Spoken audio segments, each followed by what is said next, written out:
जाओ प्लीज यहाँ से भैया, यहाँ से भैया जी आप हट जाओ प्लीज, रिक्वेस्ट है मेरी, हट जाओ या तो पीछे हो जाओ यार, आप समझ नहीं रहे, बैठ जाओ ना, आप सामने आ जाओ यहाँ पे। हमारे संविधान के रचयिता बाबा साहब भीमराव अंबेडकर जी को, चौधरी चरण सिंह जी को, चौधरी अजीत सिंह जी को और माननीय मुलायम सिंह यादव जी को खिराजे अकीदत पेश करते हुए मैं अपनी बात शुरू करना चाहती हूँ। इस सभा की अध्यक्षता कर रहे अध्यक्ष जी और मंच पर मौजूद हमारे इस मजबूत और खूबसूरत गठबंधन के सभी माननीय नेतागण, सभी सम्मानित नेतागण, सभी को और आप सब यहाँ पर खतौली की जनता जो यहाँ पर मौजूद है, सभी को नमस्कार, अस्सलाम वालेकुम। आज ये एक बहुत महत्वपूर्ण चुनावी सभा है। कोई भी उपचुनाव होता है, ये एक बहुत महत्वपूर्ण संदेश भेजने का काम करता है। तो आज का ये जो हमारा खतौली का उपचुनाव है, ये हमारे लिए पूरे ही गठबंधन के लिए और देश के पूरे विपक्ष के लिए एक मजबूत संदेश भेजने का काम करेगा। और ये जो मौका आप लोगों को मिला है, ये मौका सिर्फ और सिर्फ आदरणीय जयंत चौधरी जी के कुशल नेतृत्व और संविधान की सही जानकारी की वजह से हमें मिला है, वरना भाजपा का कोई इरादा नहीं था कि यहाँ पर चुनाव होने दें। वो लोग तो सजा होने के बाद भी चुप्पी साधे बैठे हुए थे।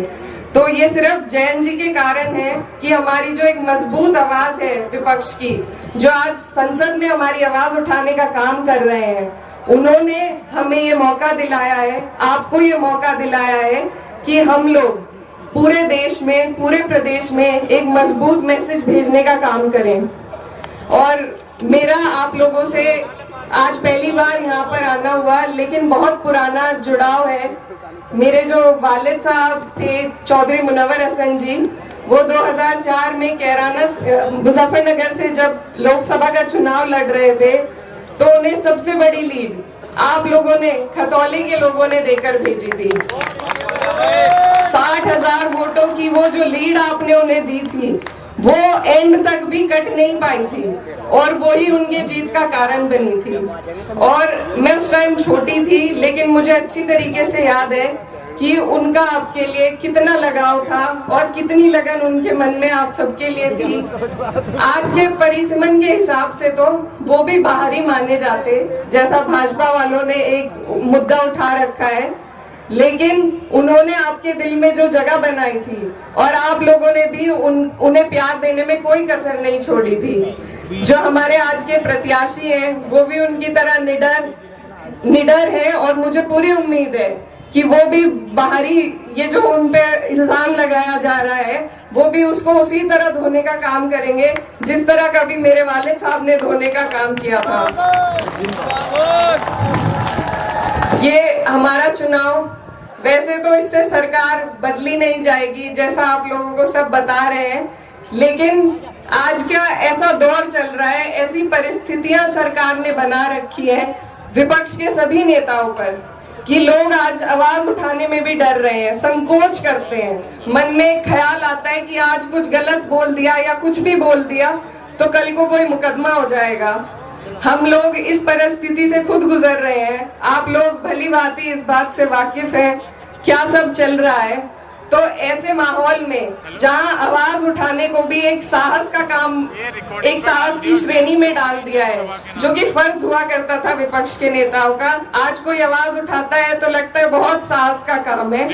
तो हम जैसे लोगों के, जितने भी विपक्ष के लोग हैं, अगर आप इस चुनाव में मजबूती हमें प्रदान करने का काम करेंगे तो इससे हमें, हमारे अंदर एक ऊर्जा आएगी, हमें हिम्मत मिलेगी कि कहीं ना कहीं हम सही राह पर चल रहे हैं। और ये चुनाव, आने वाले जो 24 के आम चुनाव हैं, उनकी भी पृष्ठभूमि इसी चुनाव से तय होने जा रही है।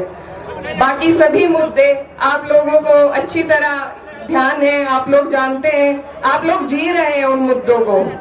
तो मुझे उम्मीद है कि आप लोग अपनी सारी बातों को याद रखते हुए और इन सब बातों को याद रखते हुए कि आगे की हमारी जो देश की राजनीति का सफर है, उस पे आपका ये चुनाव एक बहुत बड़ा संदेश देने जा रहा है।